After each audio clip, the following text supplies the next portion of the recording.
नमस्कार, स्वागत है आप सभी का श्री न्यूज में और मैं हूं आपके साथ यूबी चौधरी। आइए शुरू करते हैं खबरों का सिलसिला। सहारनपुर जनपद के नानोता क्षेत्र के गांव फतेहपुर निवासी वायुसेना में तैनात मलखान सिंह देश की रक्षा करते हुए 7 फरवरी 1968 में हिमाचल प्रदेश के रोहतांग में शहीद हो गए थे। आपको बता दें कि भारतीय वायुसेना का विमान खराब मौसम के कारण दुर्घटनाग्रस्त हो गया था। दुर्घटना में विमान में सवार 102 लोगों की मौत हो गई थी। वहीं अटल सरकार के कार्यकाल से 2003 में सेना के रेस्क्यू ऑपरेशन शुरू किया गया और 2019 तक 5 शव बरामद किए गए। अभी हाल ही में कुछ समय पहले सेना को 4 शव और मिले, जिसमें एक फौजी की पहचान नानोता थाना के ग्राम फतेहपुर निवासी मलखान सिंह के रूप में हुई। आपको बता दें कि बुधवार को मलखान सिंह फौजी का पार्थिव शरीर 56 साल बाद गांव पहुंचेगा। उनके छोटे भाई ईसम पाल ने जानकारी देते हुए बताया कि परिजनों द्वारा ही फौजी मलखान सिंह का अंतिम संस्कार किया जाएगा। अभी तक 5 मॉर्टल्स जो है वो रिकवर हुए थे। इसी कंटिन्यूएशन में अभी सितंबर 2024 में जो उनकी एक्सपीडिशन टीम दोबारा से रिकवर करने के लिए एक्टिव हुई और इस बार जब उन्होंने एक्सपीडिशन किया तो इस बार हमें 4 मॉर्टल्स जो है वो रिकवर हुए। क्योंकि ये 1968 का मैटर है तो बॉडी डिकम्पोज्ड हालत में मिली और जो 4 मॉर्टल्स जो हमें मिले हैं उनकी अगर मैं डिटेल दूं तो उसमें से एक है मलखान सिंह, वो सहारनपुर यूपी के हैं। एक है सिपाही नारायण सिंह, वो पौड़ी गढ़वाल के हैं। एक सिपाही है मुंशी राम, वो रेवाड़ी हरियाणा के हैं। और एक क्राफ्ट्समैन है थॉमस चेरियन, वो केरला के हैं। जैसे ही सूचना प्राप्त हुई और ये बॉडी रिकवर हुई उसके बाद पुलिस टीम ने आर्मी में जो हमारे मेजर साहब हैं उनसे कांटेक्ट किया, कर्नल साहब हैं उनसे कांटेक्ट किया और जो पुलिस टीम और मेडिकल टीम है वो लोसर में है। और अभी जो सुबह मेरी जो बात हुई थी सैटेलाइट फोन से, क्योंकि वहां पे कोई भी नेटवर्क नहीं है, वो शैडो जोन एरिया है, वो बॉडी को लेकर वहां से चल चुके हैं और लोसर में वो जैसे पहुंचेंगे वहां पे हम बॉडी का पोस्टमार्टम करवा के बॉडी जो है वो उनकी रिस्पेक्टिव फैमिलीज को दे देंगे। हापुड़ नगर कोतवाली पुलिस और बदमाशों के बीच सुबह 6 बजे मुठभेड़ देखने को मिली। पुलिस और बदमाशों के बीच मुठभेड़ में सब इंस्पेक्टर और पुलिसकर्मी बाल बचे। आपको बता दें कि चेकिंग के दौरान पुलिस और बदमाशों के बीच मुठभेड़ हुई थी, जिसमें भाग रहे 3 बदमाशों के पैर में गोली लगकर उन्हें घायल अवस्था में गिरफ्तार कर लिया गया। वहीं पुलिस ने बदमाशों के पास से एक अवैध पिस्टल, 2 अवैध तमंचा, खोखा कारतूस, एक कार और 2 मोबाइल फोन बरामद किए हैं। वहीं गिरफ्तार बदमाशों ने मंगलवार दोपहर को मोहल्ला माजिदपुर में मारपीट और फायरिंग की घटना को अंजाम दिया था। जानकारी के मुताबिक बदमाशों के विरुद्ध मारपीट, दंगा करने और हत्या के प्रयास जैसे करीब आधा दर्जन मुकदमे दर्ज हैं। आज सुबह 6 बजे थाना हापुड़ नगर पुलिस द्वारा रामपुर रोड पर गंदे नाले के पास चेकिंग की जा रही थी। चेकिंग के दौरान एक सफ़ेद वेन्यू कार को रुकने का इशारा किया। सफ़ेद वेन्यू कार ना रुकते हुए बैरियर में टक्कर मारकर आगे रखी हुई ईंटों से जा भिड़ी, जिसके दौरान वो बंद हो गई। उसमें से बैठे हुए 3 लोग इधर उधर भागने लगे और पुलिस पर फायरिंग करने लगे। जवाबी कार्रवाई में 3 लोग घायल हुए हैं और तीनों के नाम नदीम पुत्र मिनी शेख, सादिक पुत्र अब्दुल रहीम और बाजिद पुत्र मलुआ बताया गया है। और जब प्रारंभिक पूछताछ में पता लगा है कि इन लोगों ने आज दोपहर में मोहल्ला मजीदपुरा में गली नंबर 7 में फायरिंग करके दहशत फैलाई थी और इन लोगों से 1 पिस्टल, 2 तमंचे और 4 जिंदा कारतूस और 3 खोखा कारतूस बरामद हुए हैं। आगे की पूरी कार्रवाई सुनिश्चित की जा रही है। डेरा सच्चा सौदा प्रमुख गुरमीत राम रहीम सुनेरिया जेल से रिहा होकर बागपत के वरनाबा स्थित अपने डेरा सच्चा आश्रम पहुंच गए हैं। आपको बता दें कि वो 21 दिन के पैरोल पर हैं, जो सशर्त जमानत के तहत मिली है। ये राम रहीम की 11वीं पैरोल है। गुरमीत राम रहीम पर हत्या और रेप का आरोप है। वहीं उनके बरनाबा आश्रम में समर्थकों ने उनका जोरदार स्वागत किया और प्रशासन ने सुरक्षा के पुख्ता इंतजाम किए हैं। आपको ये भी बताते चले कि पैरोल की शर्तों के मुताबिक राम रहीम को अपने आश्रम में ही रहना होगा और किसी भी राजनीतिक या धार्मिक गतिविधि में शामिल वो नहीं हो सकते। वहीं राम रहीम की पैरोल को लेकर सियासी गलियारों में भी हलचल बढ़ गई है। बदायूं के थाना मुजरिया क्षेत्र के हशुपुर बहेड़िया गांव का रहने वाला 24 वर्षीय अनिकेत फ्लिपकार्ट में होम डिलीवरी की नौकरी करता था।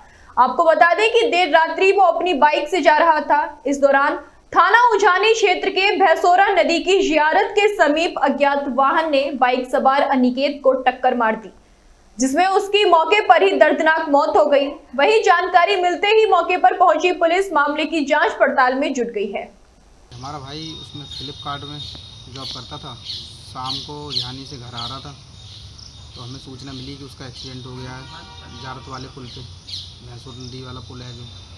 तो जब हम वहाँ पहुँचे थे तो वहाँ मृतक अवस्था में था, तो हम उसे CSC उजानी लेके गए। फिर वहाँ से उन्होंने मृतक घोषित कर दिया। तो उसके बाद में हम पंचनामा भरवा के हम PM के लिए लेके आए। रायबरेली जिला अधिकारी हर्षिता माथुर ने कलेक्ट्रेट परिसर में पूर्व प्रधानमंत्री लाल बहादुर शास्त्री जी की जयंती मनाई, साथ ही राष्ट्र की एकता और अखंडता की शपथ भी दिलाई।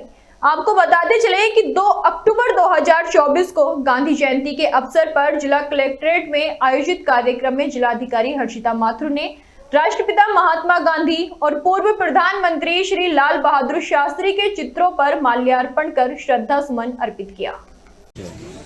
आज हम लोग गांधी जयंती एवं लाल बहादुर शास्त्री जी की जयंती के दिन पर यहाँ कलेक्ट्रेट प्रांगण में कलेक्ट्रेट के जो कार्यक्रम है उसके लिए एकत्रित हुए हैं। सभी लोगों को इस शुभ दिवस की मेरी ओर से बहुत बहुत शुभकामनाएं।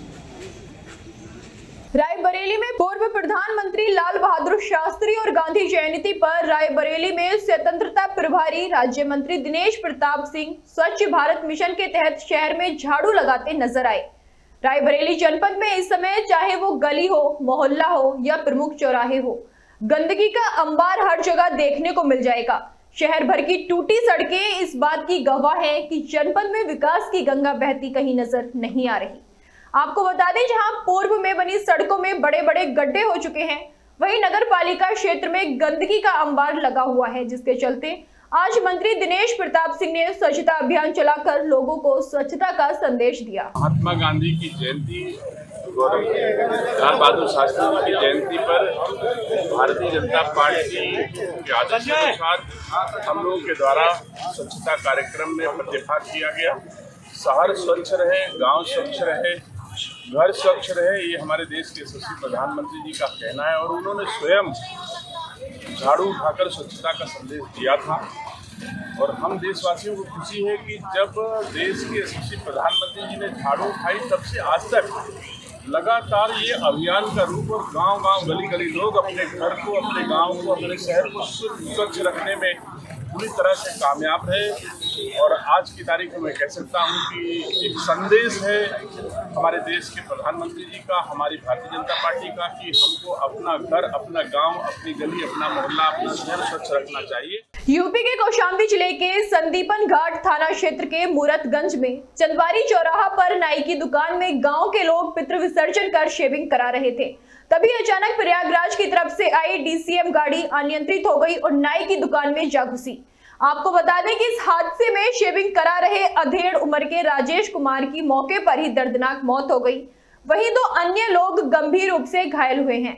हादसे के बाद लोगों की चीख पुकार मच गई और लोगों ने पुलिस को सूचना देने के बाद DCM गाड़ी को आगे पीछे करने का प्रयास किया और राजेश को बाहर निकाला, लेकिन तब तक राजेश की मौत हो चुकी थी। वहीं 2 अन्य लोगों को ग्रामीणों ने बाहर निकाला और इलाज के लिए एम्बुलेंस से जिला अस्पताल भेजा, जहां उनकी हालत नाजुक होने पर उन्हें प्रयागराज के लिए रेफर कर दिया गया है। वहीं घटना के बाद आक्रोशित ग्रामीणों ने प्रयागराज कानपुर नेशनल हाईवे पर चक्का जाम कर दिया।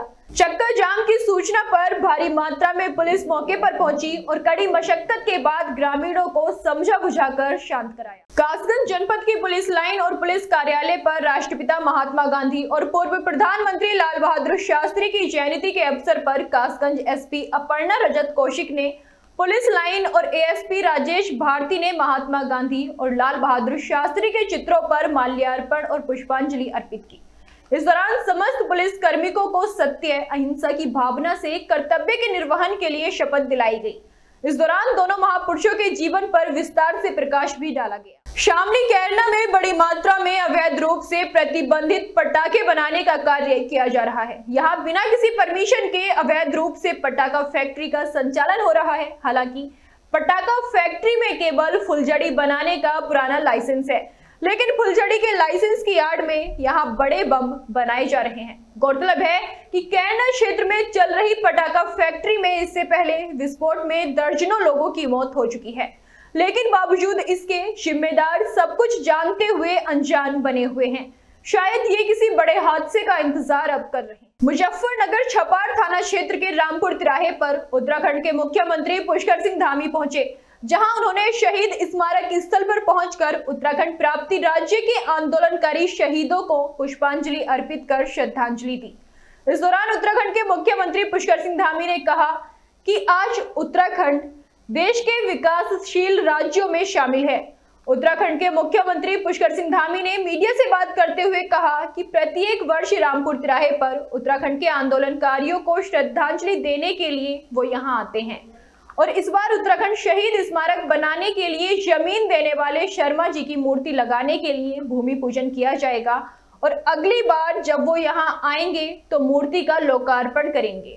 राज्य चलाए गए इस आंदोलन के दौरान हमारे आंदोलनकारियों को, हमारी माताओं बहनों को, हमारे नौजवानों को अनेक प्रकार से अत्याचार का सामना करना पड़ा, अत्याचारों को सहना पड़ा। और जो 2 अक्टूबर 1994 का दिन है, ये दिन बहुत ही एक गोलीकांड का काला अध्याय, सबसे क्रूर और गहरा जख्म देने वाला एक अध्याय है। और उत्तराखंड राज्य के लिए, उसकी अस्मिता के लिए शांतिपूर्ण आंदोलन कर रहे आंदोलनकारियों को तत्कालीन शासन प्रशासन द्वारा जिस प्रकार से अत्याचार किए गए थे और जिस प्रकार से यहाँ पर यातनाएं हुई और जिस प्रकार माताओं बहनों के साथ घोर बर्बरतापूर्वक उनके साथ उस समय अत्याचार हुआ, उसको कभी भुलाया नहीं जा सकता। फिलहाल मेरे साथ इतना ही। ऐसी तमाम बड़ी खबरों को जानने के लिए देखते रहिए श्री न्यूज।